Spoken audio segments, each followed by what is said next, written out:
ನನ್ನ ಈ ಥರ ಇಳಿಸಿದರು. ಇತಿಹಾಸದಲ್ಲಿ ನನ್ನ ಒಬ್ಬನ ನಡು ತೆಗೆದು ಈ ಥರ ಮಾಡಿ ಮುಂದೆ ಕುಂದ್ರ ಮಾಡಿದರು ಅಂತ ಅವರು ಡಾಕ್ಟ್ರ್ ಇದೆ. ಕೊಡಪ್ಪ ನೀನು ಮುಖ್ಯಮಂತ್ರಿ ಮಾತಾಡ್ತಾರೆ. ನನಗೆ ಮತ್ತೆ ಫೋನ್ ಮಾಡಿದರು, ಯಾಕ್ರಿ ನಿಂದೇನು ಅಂದರು. ಏನಿಲ್ಲ ಸರ್, ವಿಚಾರ ಮಾಡತ್ತೀನಿ. ವಿಚಾರ ಮಾಡಂಗಿಲ್ಲ, ರಾಜೀನಾಮೆ ಕೊಡಬೇಕು. 1956ರಿಂದ ಇಲ್ಲಿವರೆಗೆ ಒಬ್ಬ ಸಭಾಪತಿನೂ ಅವಿಶ್ವಾಸ ಮಂಡನೆ ಮಾಡಿ ಕೆಳಗಿಳಿಸಿಲ್ಲ. ಆ ನೋವನ್ನು ತಡ್ಕೊಳಕ್ಕೆ ಇವತ್ತು ನನಗೂ ಆಗಿಲ್ಲ. ಇವತ್ತ ಕೊಡಬೇಕು. ಅದು ಅಲ್ಲೇ ನಿಮ್ಗೊಂದು ತೋರಿಸ್ತೀನಿ. ಅದರಲ್ಲಿ ತಿಂಗಳು ಹಾಕಿದಾರೆ, 8ನೇ ತಿಂಗಳು ಡೇಟ್ ಒಂದು ಹಾಕಿಲ್ಲ. ಅದನ್ನ ಟೈಪ್ ಮಾಡಿಸ್ತವ್ರು ಯಾರು ಸರ್? ಅವರೇ ಮಾಡಿಸಿದ್ದು. ಅವ್ರ ಚೀಫ್ ಮಿನಿಸ್ಟರ್ PS ಯಾವನೋ. ನಾವು ಹೋಗ್ಬೇಕು ಅನ್ನೋದು ಎಲ್ಲರೂ ಚೀಫ್ ಮಿನಿಸ್ಟರು ಪ್ರತಿ ಇವರು ಅಧ್ಯಕ್ಷರು ಎಲ್ಲ ಒಂದು 20 ಮಂದಿ ಒಳಗೆ ಬಂದು ನನ್ನ ಚೇಂಬರ್ ಕುಂತು ಅವ್ರೇನಂದ್ರು, ಇವತ್ತು ರಾಜೀನಾಮೆ ಕೊಡಿ ಅಂದರು. ಇಲ್ಲ ಅವಿಶ್ವಾಸ ನಿರ್ಣಯ ಮಂಡಿಸ್ತೀವಿ ನಿಮ್ಮ ಮೇಲೆ, ಅವಾಗ ನೋಡಿ ಫಜೀತಿ ಹಾಕಿರಿ ಅಂದರು. ನನ್ನ ಈ ಥರ ಇಳಿಸಿದರು.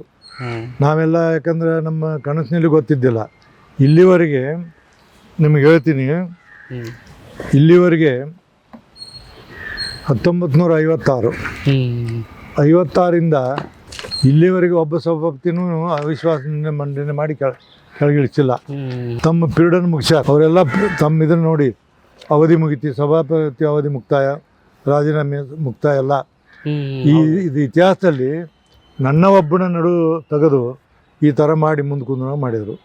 ಅದಕ್ಕೇನಂತಂದ್ರೆ ಇದನ್ನು ನೆನಪಿಟ್ಕೊಂಡು ನನಗೆ ಇದು ಇಷ್ಟೆಲ್ಲ ಮಾಡಿದಾಗ ಈ ಥರ ಮಾಡಿದಾರೆ ಅಂತ ತಿಳ್ಕೊಂಡೇಳಿ ನನಗೊಂದು ಸ್ವಲ್ಪ ನೋವಾಯಿತು. ಆ ನೋವನ್ನು ತಡ್ಕೊಳಕ್ಕೆ ಇವತ್ತು ನನಗೂ ಆಗಿಲ್ಲ. ಬಟ್ ಅದನ್ನು ಮರೆತು ನಾನು ಮತ್ತೆ ಮುಂದಿನ ಇದಕ್ಕೆ ಕಾಲಿಟ್ಟಿನಿ. ಸರ್, ನಿಮ್ಮ ರಾಜೀನಾಮೆಗೆ ನಿಜಕ್ಕೂ ಒತ್ತಡ ಇತ್ತಾ ಸರ್? ಒತ್ತಡ ಇರಲಿಲ್ವಾ ಅಂತ? ಅದು 21ನೇ ತಾರೀಕು ಜುಲೈ ರಾತ್ರಿ 11:00 ಮುಖ್ಯಮಂತ್ರಿಗಳು ಫೋನ್ ಮಾಡಿ, ನೀವು ನಾಳೆ ಬಂದು ರಾಜೀನಾಮೆ ಕೊಡ್ರಿ ಅಂದರು. ನಾವು ಒಬ್ಬಳೆ ಹಾಸ್ಪಿಟ್ಲ್ ಆಗಿದ್ದೀನಿ ಸರ್, ನಾನು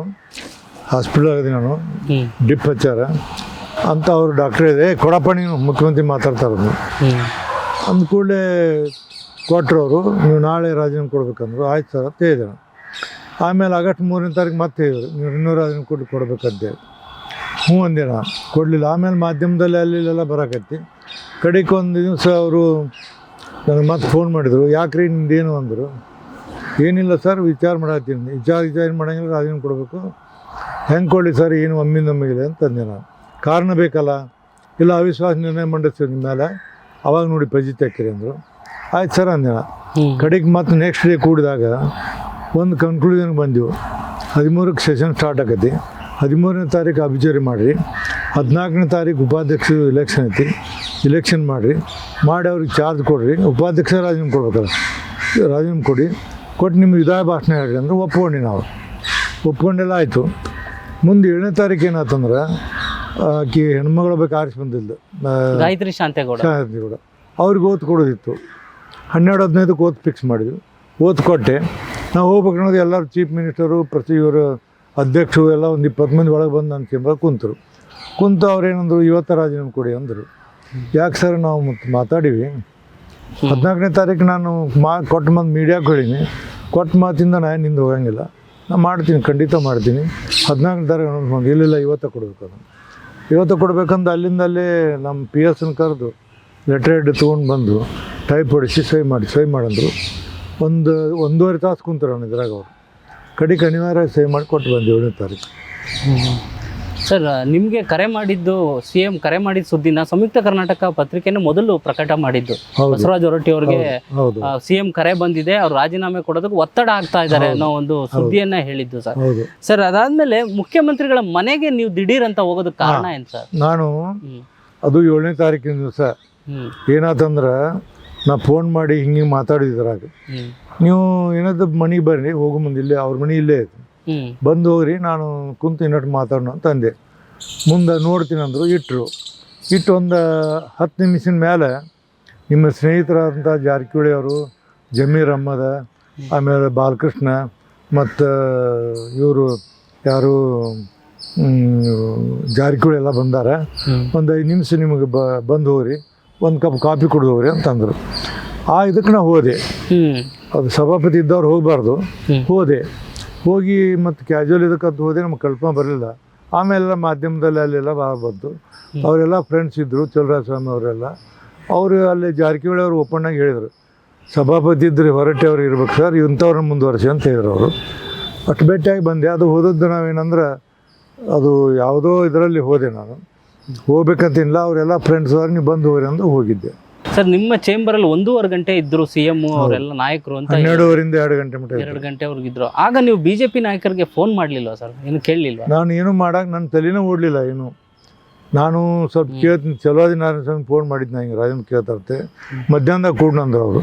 ಇವ್ರು ಹೊರಗೆ ಹೋಗಲಿಲ್ಲ, ಇವರು ಮಧ್ಯಾಹ್ನದಾಗ ಕೂಡ್ನಂದಿದ್ರು ಅವ್ರು 4 ಗಂಟೆಗೆ. ಇವ್ರು ಯಾರು ಹೊರಗೆ ಹೋಗಲಿಲ್ಲ, ಏನು ಮಾಡೋಕ್ಕಾಗಲಿಲ್ಲ. ಮತ್ತು ಅನಿವಾರ್ಯ ಅವ್ರು ನಾನು ಒಂದು ಸರಿ ಮಾಡಿದ್ದೆ, ಬೇಜಾರಾಯ್ತು. ಹೆಂಗೆ ರಿಸೈನ್ ಮಾಡೋದು ಐತಿ ಅವತ್ತು ಮಾಡಿದೆ, ಇವತ್ತು ಮತ್ತೆ ಇಷ್ಟೆಲ್ಲ ಒತ್ತಾಯ ಮಾಡ್ತಾರಂದ್ರೆ ಅಲ್ಲೇ ನಿಮ್ಗೊಂದು ತೋರಿಸ್ತೀನಿ ಅದನ್ನು ಹೆಂಗೆ. ನಾನು ರಾಜನ್ ಪತ್ರ ನೋಡಿರಿ ನೀವು? ಸರ್ ನೋಡಿದ್ದೀನಿ. ಅದರಲ್ಲಿ ತಿಂಗಳು ಹಾಕಿದಾರೆ, 8ನೇ ತಿಂಗಳು ಡೇಟ್ ಒಂದು ಹಾಕಿಲ್ಲ.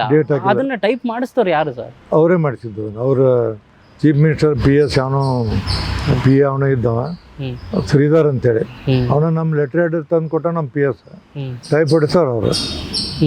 ಅದೊಂದು ಡೇಟ್ ಬಿಟ್ಟು ಹೋಗ್ಕೊಂಡ್ಬಿಟ್ಟು ಮಾಡಿ ಕೊಟ್ಟರು. ಎಲ್ಲ ಟೈಪ್ ಮಾಡಿ ತಿಂಗಳು ಡೇಟ್ ಬರ್ದಿದ್ದೆ ಯಾರು ಸರ್? ನಾನು ಬರ್ದು 7 ಬರ್ದಿದ್ದೆ. ಅದು ನೀವೇ ಬರ್ದಿದ್ದ? ನನ್ನ ಕಡೆಯಿಂದ ಬರೀ ಅಂದ್ರೆ ನಾನು ಬರ್ದಿದ್ದೆ.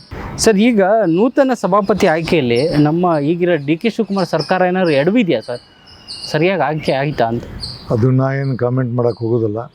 ಬಟ್ ನನ್ನಂಥವ್ನು ಎಲ್ಲರೂ ಇವತ್ತು 99% ಜನ ವಿಧಾನ ಪರಿಷತ್ನವರು ಇವತ್ತು ನನ್ನ ಪಕ್ಷಾತೀತವಾಗಿ ನನ್ನ ನೆನೆಸ್ತಾರೆ, ನನ್ನ ಕಡೆ ಬರ್ತಾರೆ, ಸಾಂತ್ವನ ಹೇಳ್ತಾರೆ. ನೀವು ಎಷ್ಟು ಚಲೋ ಸದನ ನಡೆಸಿದ್ರಿ, ಪಕ್ಷಪಾತಿ ಆಗಿಲ್ಲ, ಸರ್ಕಾರ ಎಂಬ್ರೇಸ್ ಮಾಡಿ. ಸಿದ್ದರಾಮಯ್ಯ ಹೇಳಿದ್ರು ಮೊನ್ನೆ, ಇಷ್ಟು ಚೆನ್ನಾಗಿ ಕೆಲಸ ಮಾಡಿದ್ದೀವಿ, ಒಂದು ದಿವಸ ಸರ್ಕಾರಕ್ಕೆ ಮುಜುಗರ ತರಲಿಲ್ಲ, ವಿರೋಧ ತರಲಿಲ್ಲ, ಚೆನ್ನಾಗಿ ಮಾಡಿದ್ಯಪ್ಪ, ನೀನು 2 ದಿವಸ ಇರಬೇಕಾಗಿತ್ತು ಅನ್ನೋದು ಅನಿವಾರ್ಯ. ಸರ್ ಈಗ ವಿಧಾನ ಪರಿಷತ್ ಇದರಲ್ಲಿ ಇನ್ನಷ್ಟು ಮುಂದೆ ಚೆನ್ನಾಗಿ ನಡೆಯುತ್ತೆ, ಇನ್ನೂ ಸುಧಾರಣೆ ಆಗುತ್ತೆ ಅಂತ ಅನ್ನೋ ನಂಬಿಕೆ ಇದೆಯಾ ಸರ್ ನಿಮಗೆ? ನಡಿಬೇಕ್ರಿ, ಚೆನ್ನಾಗಿ ನಡಿಬೇಕು. ಬಟ್ ನನಗೆ ಡೌಟ್ ರೀ, ಇನ್ಮೇಲೆ ಮೊನ್ನೆ ರಾಜು ರವಿ ಅಣ್ಣ ಮಾತಾಡಿದ್ ನೋಡ್ರಿ, ಇಲ್ಲೆಲ್ಲ ಕಳಪೆ ನಡೆದೈತಿ, ಕೆಲಸ ಮಾತಿಲ್ಲ, ಡೌನ್ ಆಗೈತಿ ಅಂತ. ಅದು ಕರೆಕ್ಟ್, ಅದು 100% ನಾ ಭಾಳ ಸರಿ ಹೇಳಿ. ವಿಧಾನ ಪರಿಷತ್ತಿನ ಗಣತಿ ಗೌರವ ಕಡಿಮೆ ಆಗತೈತಿ. ಎಲ್ಲರೂ ದುಡ್ಡು ಕೊಟ್ಟು ಆರಿಸಿ ಬಂದವರು, ದುಡ್ಡು ಕೊಟ್ಟು ಓಟ್ ಹಾಕಿ ಬಂದವರು ಹಿಂಗಿರೋದ್ರಿಂದ ಈಗ ನೋಡಿ, ಟೀಚರ್ ಕಾನ್ಸ್ಟಿಟ್ಯೂನ್ಸಿ ಒಳಗೆ ದುಡ್ಡು ಕೊಟ್ಟು ಓಟ್ ಹಾಕಿಸಿ ಬಂದರು, ಗ್ರ್ಯಾಜುಯೇಟ್ ಕಾನ್ಸ್ಟಿಟ್ಯೂನ್ಸಿ ಈಗೂ ಓಟ್ ನೀವು ದುಡ್ಡು ಕೊಟ್ಟ ಓಟ್ ಹಾಕಿ ಆರಿಸಿ ಬರಬೇಕು. ಇಂಥ ಪರಿಸ್ಥಿತಿ ಬಂದಾಗ ಕಾರ್ಪೊರೇಷನ್ಗೆ ಮೇಲ್ಮನೆಗೆ ಏನು ಡಿಫ್ರೆನ್ಸ್ ಭಾಳ ಉಳಿದಿಲ್ಲ ಈಗ. ಮತ್ತು ಎಲ್ಲರೂ ಇದಕ್ಕೆ ಒಂದು ಹನಿ ಟ್ರಾಫಿಕ್ 3 ದಿವಸದನ್ನು ಹಾಳಾಗೋಯ್ತು ಲಾಸ್ಟ್ ಟೈಮ್ನ. ಮತ್ತು ನಾ ಎಲ್ಲ ಜೋರು ಮಾಡಿ ಕುಂದರ್ಸಿದ್ದೆ, ಯಾರನ್ನು ಕೇಳ್ತಿದ್ದೆ, ನಾನು ಕುತ್ಕೊಳ್ತಿದ್ದೆ, ಜೋರು ಮಾಡ್ತಿದ್ದೆ, ಕುತ್ಕೊಂಡು ಸದನವನ್ನು ನಡೆಸೀನಿ. ನನಗೆ ತೃಪ್ತಿ ಐತಿ.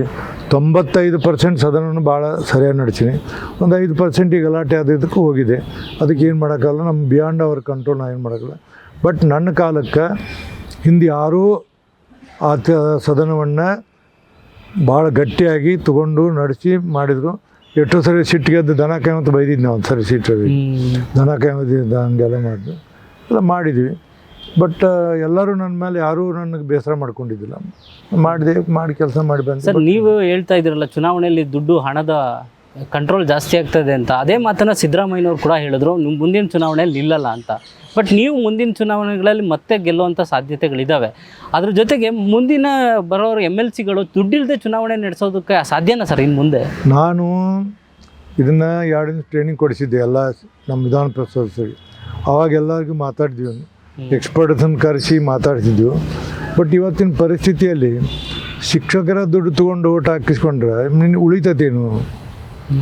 ಇನ್ಮೇಲೆ ನನಗನ್ನಿಸಿದ ಮಟ್ಟಿಗೆ ದುಡ್ಡು ಕೊಟ್ಟವರು, ದುಡ್ಡು ಖರ್ಚು ಮಾಡೋರು. ಈಗ ನೋಡಿ, ಹಿಂದಿನ ಚಿತ್ರದುರ್ಗ ಎಲೆಕ್ಷನ್ದಾಗ ಒಬ್ರು 10,000 ಕೊಟ್ಟರು, ಒಬ್ರು 7,000 ಕೊಟ್ಟರು, ಒಬ್ರು 5,000 ಕೊಟ್ಟರು.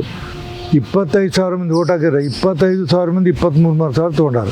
ಓಟ್ ಒಬ್ಬಿಗೆ ಹಾಕಿದ್ರು, ಇಬ್ಬರು ಟೋಪಿ ಹಾಕಿದ್ರು. ಪರಿಸ್ಥಿತಿ ಹಂಗೆ ಬಂದೈತಿ. ಮತ್ತು ಈಗಿನ ಕಾಲಕ್ಕೆ ಟೀಚರ್ಸಿಗೂ ಇಲ್ಲ, ಗ್ರಾಜ್ಯುಯೇಟ್ನೂ ಇಲ್ಲ. ಮತ್ತು ಯಾಕೆ ಬಿಡ್ಬೇಕು ನಾವು ದುಡ್ಡು? ಅವ್ರೇನು ಹರಿಸ್ತಿರ್ತಾರೆ, ಅವ್ರು ಹೋಗಿ ದುಡ್ಡು ಮಾಡ್ತಾರೆ, ನಾವು ಇಸ್ಕೊಳ್ಳೋ ಅಂತ ಇರ್ತಾರೆ.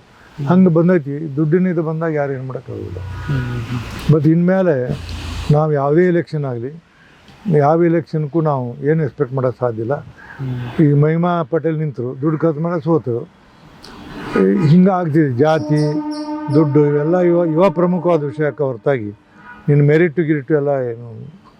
ಅದಕ್ಕೆ ಮಣ್ಣೆ ಅವ್ರು ಬಾರ್ದು ಬಸವರಾಜ ಹೇಳಿದಾಗ ಇದನ್ನು ಹೇಳಿದೆಲ್ಲ, ನಾನು ಚುನಾವಣೆ ನಿಲ್ಲಬಾರ್ದು ಅನ್ನುವಂಥ ತಲೆಯಾಗಿತ್ತು. ಮಣ್ಣಿನ ನೋಡಿ ಬರುವಂಥ ಚುನಾವಣೆ ನಿಂತು ಅತ್ಯಂತ ಹೆಚ್ಚಿಕ ಬಹುಮತದಿಂದ ಆರಿಸಬಾರ್ದು ಚಾಲೆಂಜ್ ಮಾಡ್ತಂತ ಮಾಡಿದ್ರು ಸದನದಾಗ.